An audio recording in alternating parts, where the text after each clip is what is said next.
Fala galera, bem-vindos a mais um vídeo. Então, dando continuidade aqui à nossa série, eu vou continuar de onde a gente parou, que foi a parte aqui do nosso User Service. E agora a gente vai fazer a nossa rota, beleza? Então a nossa rota vai ser só vai ter um endpoint, que vai ser o login mesmo. Então aqui dentro de Routes, a gente vai criar mais uma rota, que eu vou chamar ela de User Routes, tá? E vai ser um file, claro. A gente vai pegar aqui a nossa função de extensão de route.user routes.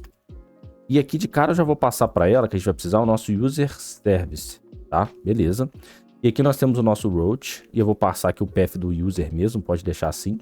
E eu vou colocar aqui o login, e vou passar aqui para ele nosso User Service. Então aqui a gente vai fazer uma função de extensão privada, private from route. Olha só, a ideia já me ajudou aqui também, tá? Então já captou aqui para mim. Tá vendo? Tem hora que ela funciona e eu acho que, cara, agiliza a vida. E a gente vai ter um post, né? E eu vou fazer o seguinte. Esse post, eu vou colocar aqui num /login. Pra ficar bem específico, é o endpoint de login, beleza? Então a gente vai ter o nosso val login request. Aí a gente vai chamar nosso call receive, né? Login request, beleza? Val login response. E eu vou chamar aqui o nosso user service.login. Passando o login request para ele, eu tenho um login response. E eu vou fazer uma verificação. Se o nosso login response, né, do nosso token ele for diferente de nulo, a gente manda um call aqui, responde, né? Colocando aqui http statuscode.ok, e eu vou passar aqui para ele o nosso login response. Aí vai ter que ver o responde que eu peguei aqui. Responding e a mensagem do tipo T, né? Pode ser um tipo genérico aqui. Beleza, show de bola. E a gente pode colocar um else, e vou colocar aqui um call.responding, e vou colocar também um http statuscode.bad request. E vou passar aqui o login response também para a gente poder ver o que houve, beleza? Muito simples, né? Olha só como é que fica simples. Depois você pode colocar a sua rota aqui de criar, a sua rota de resetar o password, tá vendo? Fica tudo encapsulado. Então, para escalar, isso aqui é muito bom, sacou? Vai por mim que isso aqui funciona muito bem. E fica fácil, fica organizado, beleza? Agora vamos para o próximo passo aqui. Bom, depois da gente ter feito aqui a parte das rotas, a gente precisa fazer o seguinte. A gente precisa colocar isso aqui dentro do nosso plugin de routes. Então, vamos vir aqui em routing. E a gente precisa colocar agora o nosso user, né? No caso, route. Vou passar aqui agora o user service para ele, user service. E passar aqui o user service que eu vou injetar, val user service by inject, aqui com o nosso beleza? Deixa eu só ver isso aqui a parte do plugin. Deixa eu mudar isso aqui, beleza? E tá tudo certo. Agora ele já tá injetado aqui dentro da nossa configuração de rota, beleza? Então o que a gente vai fazer agora? Bom, guys, agora para dar contexto no que eu vou fazer aqui agora na próxima fase do vídeo, é o seguinte. Eu tô aqui na documentação e eu coloquei aqui no português para fim de entendimento mais rápido. Nós temos várias maneiras da gente poder ter o nosso servidor embutido dentro da nossa aplicação, tá? Então aqui abaixo você pode ter o Net, Jet, né, Tomcat, você pode ter diversos tipos de motores aqui que o Ktor suporta hoje em dia, tá? E aí você vai ter essa dependência que a gente já tem e a gente pode escolher qual é o tipo de servidor.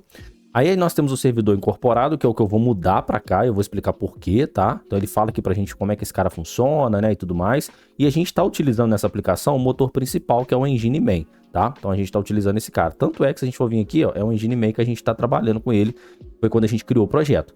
E aí ele fala, né, que essa função, para a gente poder iniciar o servidor, o mecanismo, né, do módulo do aplicativo selecionado, ele pode vir no arquivo de configuração externo, que pode ser um application.kt, um application.conf ou application.yaml, que é o que a gente está utilizando na aplicação, que é o application.yaml. Então ele está vindo aqui em plugins, vai lá no módulo, qual que é a porta que ele vai rodar, e o módulo ele vai carregar todos os módulos para a gente, tá?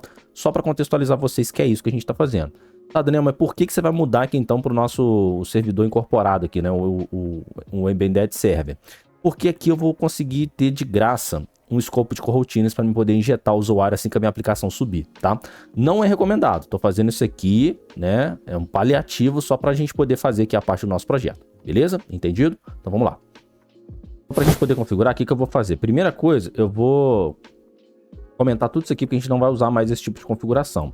E aqui, o que eu vou fazer? Dentro desse application main, eu vou chamar o nosso embedded server, tá? E ele tá até me ajudando aqui, tá? Então, mesma parte ali da configuração, qual que é a fábrica, né? O servidor que a gente vai subir, qual que é a porta e qual que é o host. Eu não costumo colocar esse host, ou eu costumo colocar ele .0.0. Opa! Cadê? caps lock o meu numlock tá desligado. 0.0.0 e aí ponto 0. A IDE me ajuda aqui, beleza? Então vou ter esse servidor embutido aqui. Primeira coisa, a gente precisa passar esse cara para cá, porque o módulo agora não está sendo reconhecido no nosso arquivo de configuração. Ele vai ser carregado aqui, tá? Todos os nossos módulos. Então preciso passar esse cara para cá. E aqui eu vou injetar o nosso user repository para inject. E eu vou pegar, deixa eu ver, cara aqui, beleza, certinho, para a gente poder ter injetado aqui o nosso repositório.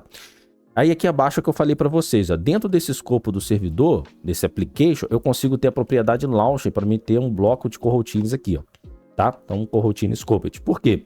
Porque agora, como a nossa função aqui é suspend, duas coisas. Ou vou ter que ter minha função main também sendo suspensa, ou vou ter que estar dizendo num bloco de coroutines. E aqui uma função main sendo suspensa, né, não rola. Então, por isso que eu vou precisar aqui de um bloco de coroutines. E eu vou pegar aqui, ó, o nosso user exister. E aí eu vou pegar aqui o nosso user repository, ponto, find by email. E aí aqui com find by email, o que eu vou fazer? Eu vou criar aqui um e-mail, ó, teste@gmail.com, tá? Eu vou deixar esse cara aqui. Deixa eu até retornar aqui diferente de nulo. Não tá no escopo não, mas acho que funciona assim, tá? Pra gente ter um booleano aqui. Eu vou fazer o seguinte. Ele deu a sugestão. Tá, vou ver como é que vai ficar isso aqui. Então, se não for verdadeiro, então o usuário não existe ainda, né? Então ele vai salvar esse cara. Então o que a gente vai fazer? Nós vamos pegar aqui val password hash. E nós vamos fazer o seguinte. Vamos chamar a nossa biblioteca bcrypt. Vamos pegar aqui o nosso with defaults. E nós vamos pegar o nosso hash to string. Aí um coast, né? Ele coloca aqui pra gente. É um inteiro, né? Que a gente pode colocar aqui, basicamente, pra gente poder ver o tamanho do nosso da string ali, né? Que vai ser, de fato, fazer o hash e tal. Eu costumo colocar 12, mas não vou entrar muito no mérito aqui. A gente pode olhar com a documentação com calma depois. E eu vou precisar passar aqui, então, esse usuário. Na verdade, eu vou fazer o seguinte. Eu vou ter que criar uma senha pra ele. Vou colocar aqui, ó, 1, 2, 3, 4, 5, 6. Eu vou deixar assim. E eu vou colocar, ó, to away, que é o que ele pede aqui, né? E deixa eu ver aqui, password hash, tava errado, beleza? Então, tô criando aqui a senha do hash do usuário, beleza? Pra gente. Então, val user entity. E eu vou passar aqui o user entity pra ele, aí eu vou criar esse usuário. Então, eu vou passar o ID. Se eu não me engano, o ID ele já cria ali, né? Deixa eu lembrar disso aqui. O ID ele já cria, não preciso passar ID. Então, eu vou pegar aqui o meu e-mail e vou passar aqui, então, esse teste aqui, né? Eu posso até colocar isso aqui numa variável para não repetir isso aqui de novo, né? Vou fazer isso, ó. Ao e-mail. Vou colocar isso aqui. Beleza, a gente cria esse e-mail aqui e eu vou passar esse e-mail aqui que eu criei. E o meu password hash vai ser o password hash que eu criei aqui. Show de bola? Esse vai ser o usuário. E aí depois que eu criar esse cara, eu vou chamar o meu user repository, que agora eu consigo chamar ele aqui, e vou passar o nosso create passando esse user entity. Moleza, né? Tranquilo. E aí lá na documentação, deixa eu só ver. Eu preciso passar esse cara aqui, ó, start.awaitTrue. Então, preciso aqui uma configuração que ele tem. E se eu não me engano, eu chamo isso aqui no escopo de application dele. Beleza, show de bola. Então, a gente nem precisa desse args aqui mais, né? Pode tirar ele aqui que a gente não vai estar utilizando. Então, agora, para a gente poder iniciar a aplicação, a gente vai ter que rodar esse cara aqui, beleza? Então, pessoal, a gente pode apagar esse aqui agora também, né? E aí, a gente está utilizando agora esse servidor embutido. Show de bola, pessoal? Então, eu vou parando por aqui para o vídeo não ficar longo e me acompanhe nos próximos vídeos para a gente poder ver o resultado disso aqui. Beleza? Vejo você lá.